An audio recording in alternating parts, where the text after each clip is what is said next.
I am so scared I can't pay my bills and I do Uber Eats. But I do think I know why. And this really expensive 19-piece of sushi order was really expensive and I got paid virtually nothing. So I'm going to give you a tip in this video that's going to help you avoid the same mistakes that I did. And this is going to either 3x or even 4x your earnings. So pay close attention because this is really going to help both of us. I cannot keep doing this. So this sushi order has a few components that are really concerning. My previous experience, I know you make really good money with sushi orders and same with alcohol orders on Uber Eats. But this just wasn't the case and I don't understand why. So I think when I share these details of this sushi order, you're going to see some red flags. And this is why I'm making this video to help you. Don't do the same mistake that I did. When the offer came in, it said $229, but it was only a few minutes and 0.7 miles away. I knew I could knock it out really quickly. But in a little bit, I'm going to show you the video of the drop-off, and you're going to quickly see that warning sign that popped up. And sure enough, that's exactly how it worked out. And I think it's also important for you to look at the details of how much the customer paid for their order. So let's get into it. So I got to the sushi restaurant and I was maybe a mile away, and this is going to also be important, so keep that in mind. The order was thankfully ready because sometimes you have to wait for your orders and then that just adds more time. So it only took me a total of almost 10 minutes to do this order. The order was ready, I picked it up, I drove virtually down the street to drop it off to the customer. He had messaged me saying that he wanted to meet outside, so right when I got there, I clicked that I've arrived, and sure enough, soon he came out. So watch and listen now of what happens at this drop-off. Good afternoon, I'm Russ. How's it going? Very good. Thanks, Jonathan. Yeah. Great rest of your day. You're gonna need a pen. Oh, I think so, yeah. oh, thanks for catching that. Yeah. I would have taken off if it happened. No, I think some people can just like deny it or something. I don't know. I've seen people like they don't even ask for my pen and they'll drive away, but they'll say the order is complete. Well, that's not cool. Yeah. I don't know. What is the PIN? 6. Cool, thank you. Yeah, one time that happened to me, and it was like a gated area, and I had to like, please let me back in, because I couldn't get in. Yeah. So I don't know. It's always like that only happened twice. Bye. All right. Well, have a good day. Did you catch that? A PIN number? This is a huge red flag. This means that Uber is forcing the customer to have a PIN because actually, why would the customer want a PIN number? If anything, as a driver, I want a PIN number to protect myself. When customers are forced to do this, it's probably, again, I can't guarantee, but it's probably because they've complained saying they didn't get something in the past. And this time, Uber's watching out for the driver and their own interests, forcing them to have a PIN number. And later, if you want to watch this video, I'll put it in the card up here, but please finish this one first. I go through on the secret behind that PIN number if the customer doesn't know what it is. So check that out later, but not right now. So overall, that was a huge red flag that the customer needed a PIN. Who's going to order this giant box of sushi that you saw? You know that's a lot of money, 19 pieces of sushi. And I only get paid $2.29 as the driver. I was really expecting this massive cash tip or a tip in the app. Obviously, it wasn't there up front.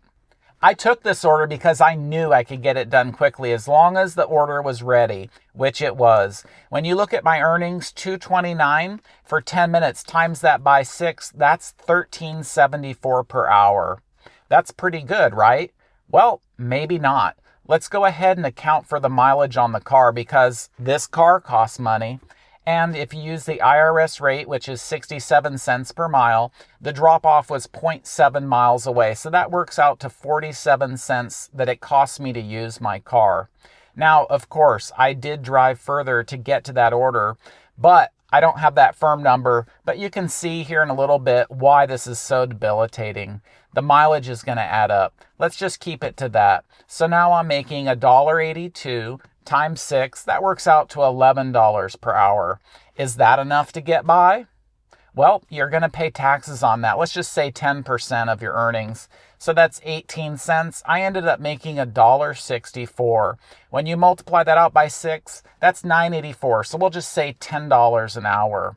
Can you really get by on that in life with $10 an hour? I would say no. No matter what market you're in, $10 an hour, that's just not good enough. Think of how much it costs. Let's just say you're renting a room somewhere, not even your own apartment. You have your clothing, you have food, and your apartment. That's the minimum to get by. And this is what hurts so bad to take this order. I really thought at least I was going to get a cash tip or see those earnings come later. Maybe the customer would have been so impressed with me, he would have given a tip in the app after.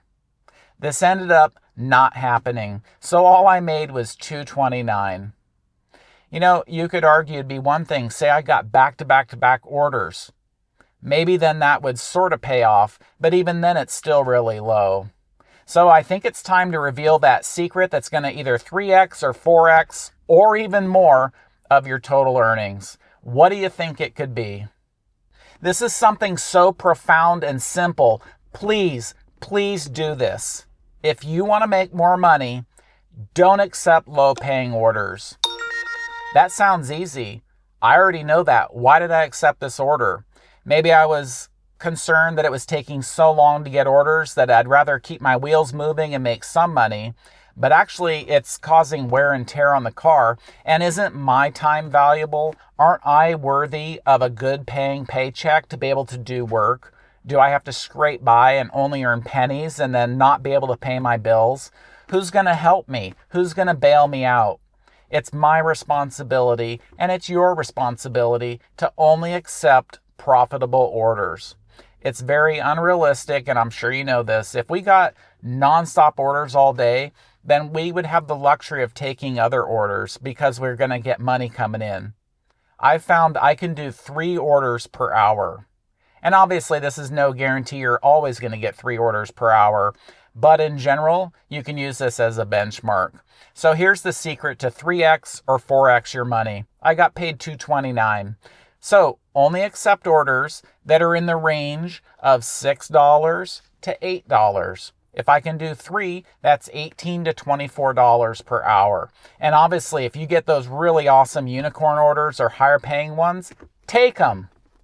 Let me tell you, do not take low-paying orders. Over time, it's going to bankrupt you. You're not going to be able to pay your bills, your car insurance, your maintenance. There's just so many expenses in life that we have, and I know you know this. So please, be courageous. Do not take low-paying orders.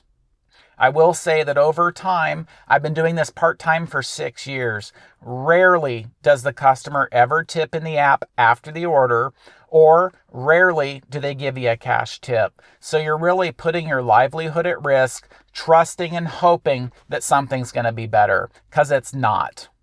No shame to any of the drivers out there. Please share, what is the lowest paying order that you've taken on Uber Eats? Please give the total amount and the miles that you drove if you know them. And again, this isn't to shame people. This is just to see how common it is that new drivers and experienced drivers do make mistakes in taking orders like this.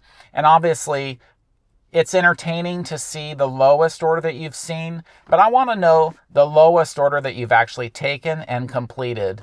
Please don't give in to despair. Even though I can't pay my bills taking these really crazy expensive sushi orders and only getting $2.29, let's look more into this. I don't recall the information exactly right now, but I'll put it up on the screen for you.